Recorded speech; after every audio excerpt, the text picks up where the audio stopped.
Alright, let's settle this once and for all.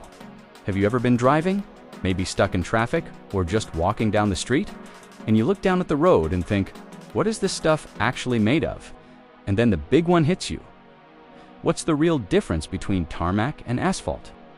It sounds like a super niche, nerdy question, but trust me, once you start digging, it's a rabbit hole that completely changes how you see the world under your feet.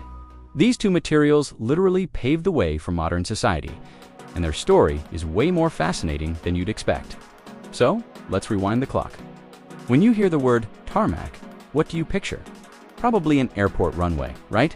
You see planes taxiing on the tarmac. Well, here's the first mind-blowing fact. The word's origins have everything to do with aviation, but not in the way you think. Tarmac is actually a brand name, a portmanteau of tar and macadam. The story starts with a guy named John Macadam, a Scottish engineer in the 1800s who came up with a revolutionary road building method. He used layers of crushed stone, with the biggest stones at the bottom and smaller ones on top, creating a solid, slightly crowned surface that helped with drainage. It was a huge improvement, but it had a major flaw. It was dusty as heck.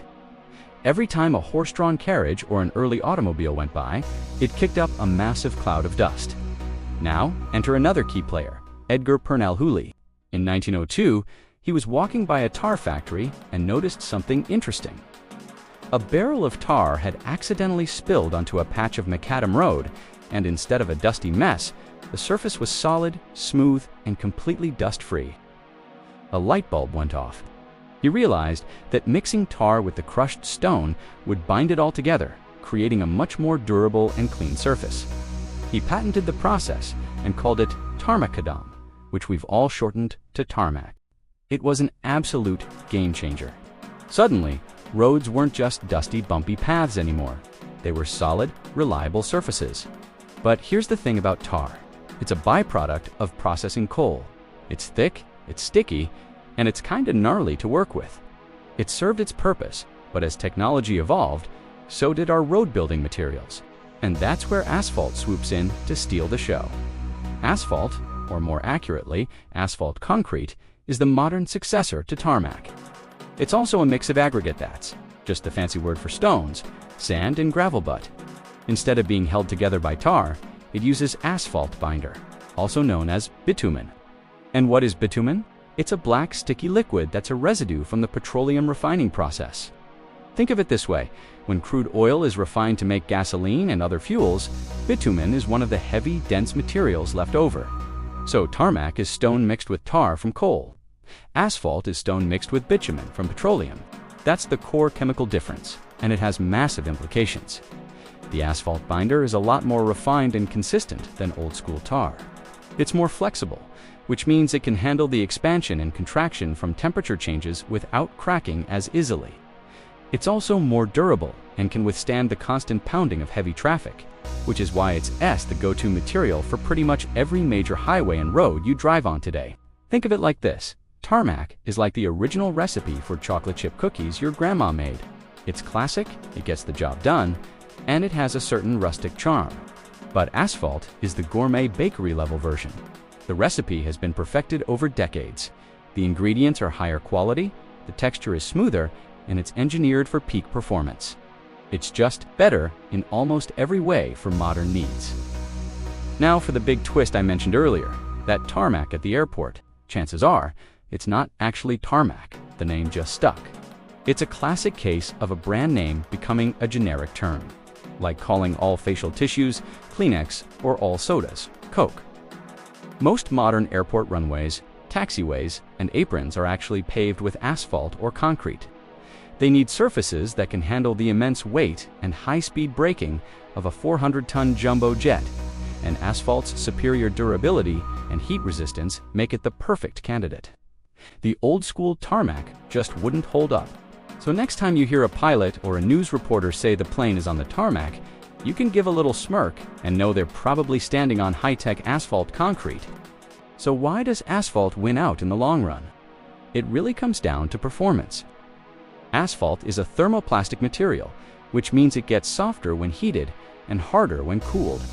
This makes it incredibly versatile. When crews are paving a road, they heat the asphalt mix up to around 300 degrees Fahrenheit. At that temperature, it's like a thick black sludge that can be easily poured and smoothed out. As it cools, it hardens into the solid road surface. We know this property also makes it 100% recyclable. Old asphalt roads can be milled up, melted down, and reused to make new roads, which is a huge win for sustainability. Tarmac, on the other hand, is a thermosetting material. The chemical reaction that binds the tar and stone is permanent.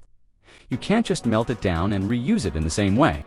It's also more susceptible to damage from things like fuel spills, which can dissolve the tar binder.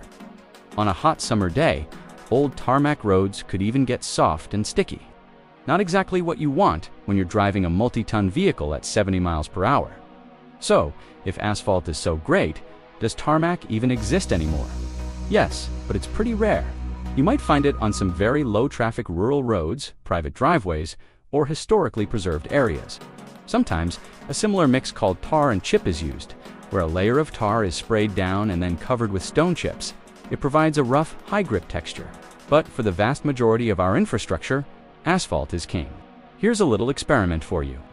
Next time you're out and about, pay attention to the surfaces you walk or drive on. If you're on a major road or a newly paved street, look closely at the texture. It's probably a dark, almost black color, with a relatively smooth, tightly packed surface. The individual stones are visible, but they're all snug in the binder. That's almost certainly asphalt. Now, if you ever find yourself on an old forgotten country lane and the surface looks rougher, maybe a bit grayer, and the stones seem more prominent and crunchy, you might have stumbled upon a rare patch of genuine tarmac or a similar old-school mix. You can literally see the difference in texture. Asphalt looks sleek and engineered. Tarmac looks a bit more raw and rustic. Once you start noticing this, you can't unsee it. You'll start identifying road surfaces everywhere you go. You'll be at a red light thinking, looks like they used a dense graded asphalt mix here, probably for durability. Your friends might think you're crazy, but you'll know the secret history written on the ground beneath you. So, to wrap it all up, tarmac is the OAG, the historical trailblazer made from stone and coal tar. It got us started, but it had its limits.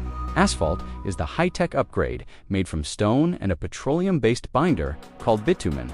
It's more durable, more flexible, recyclable, and smoother, making it the undisputed champion of modern road construction. And the tarmac at the airport is usually just asphalt playing dress-up.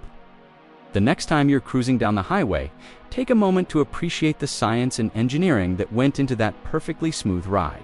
It's not just blacktop, it's a sophisticated material that connects our world. And now you know the difference. Thanks for nerding out with me today.